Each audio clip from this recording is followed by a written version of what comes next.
Styling করতে গেলে কি রোজ রোজ শাড়ি জামা কাপড় কিনে পরতে হবে? একদমই আমি মনে করি না।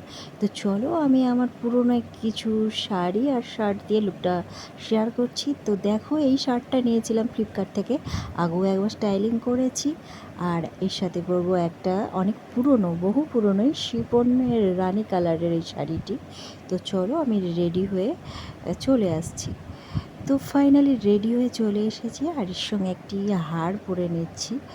তো এটা একটা অফ হোয়াইট শার্ট, এটা আগেও পরেছি, এটা ফ্লিপকার্ট থেকে নিয়েছিলাম আমি।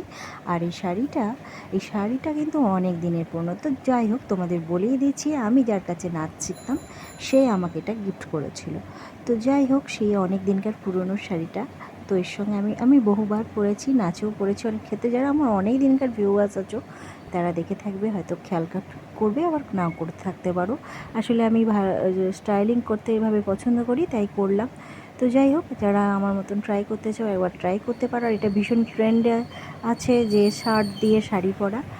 আর আমি আমি নিজে এইভাবে পড়তে ভীষণই ভালোবাসি। তো সবাই একবার ট্রাই করে দেখতে পারো। যদি আমার চ্যানেলটা ভালো লাগে অবশ্যই এটা লাইক, শেয়ার, কমেন্ট, সাবস্ক্রাইব করে পাশে থেকো। নিজেদের জেঠিমা, কাকিমা, বান্ধবী, মাসিমণি এদের কাছে আমার ভিডিওগুলোকে শেয়ার করে দিও, আর তাহলে খুশি হব আর কি।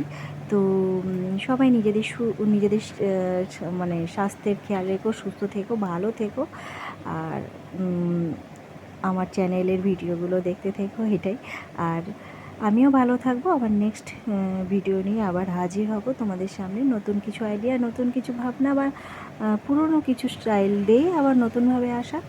তো সবাইকে নিজেদের খেয়াল রাখার মানে কথা বলছি, নিজেদের সব সময় সুস্থ থাকবে, এটাই। টাটা আজকের মতো।